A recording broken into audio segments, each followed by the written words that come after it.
চাঁদ আমি চাঁদেরই আলো, যুগে যুগে আমি তোমার ভাগ্যবাবু।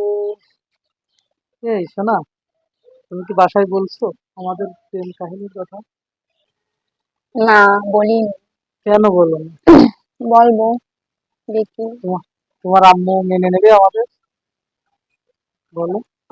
নেবে হয়তো, আচ্ছা, যদি বোঝাই বলি তাইলে নেবে। তুমি অবশ্যই বুঝাবা, ঠিক আছে? আমি কিন্তু তোমাকে অনেক ভালোবাসি। আজকে আচ্ছা। সারাদিন কি ঘোরাঘুরি হলো না, তাই না? হুম। যাই হোক, তুমি কি এখন বাসায় যাবা? হ্যাঁ, এখন বাসায় যাবো। তো বাসায় যেয়ে তাহলে কি আসতেছো কখন? কালকে। কালকে? আজকে তো আসবে না, কালকে। কালকে কখন আসবে শোনা? কালকে সকালে। আচ্ছা, ঠিক আছে, তাহলে তুমি উম, যাও, বাসায় চলে যাও।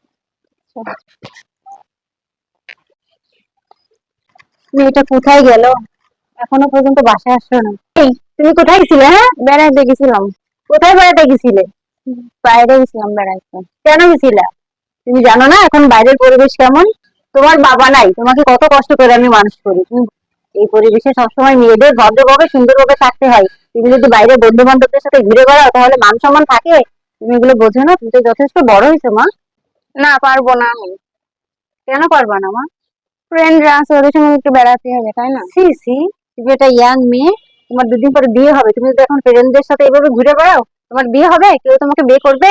দেখো মা, আমি মাদ্রাসার শিক্ষকতা করি, তুমি আমার মেয়ে। তুমি যদি বাইরে বন্ধু বান্ধবদের সাথে এভাবে ঘুরে বেড়াও, আড্ডা দাও, তাহলে আমার মান সম্মান থাকে? তুমি এগুলো বোঝো না?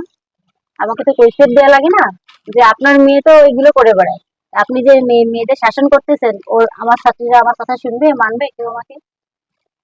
আসো, এরপর থেকে বাইরে ঘর থেকে বের হবা। আমার বাবা ছিল একজন মসজিদের ইমাম, তুই সেই নানার নাতি হয়ে কি করে বেড়াচ্ছিস? হ্যাঁ, আর যা ইচ্ছে আমি তাই করবো। আমি বলার কে? তোর দেখাচ্ছি মজা। মা, আমি যাই করি না কেন, আমার ব্যক্তিগত নিয়ে তুমি টানবা না। আচ্ছা ঠিক আছে, আজকে থেকে তোর এই বাড়ি থেকে বেরোনো বন্ধ। আচ্ছা, দেখা যাবে।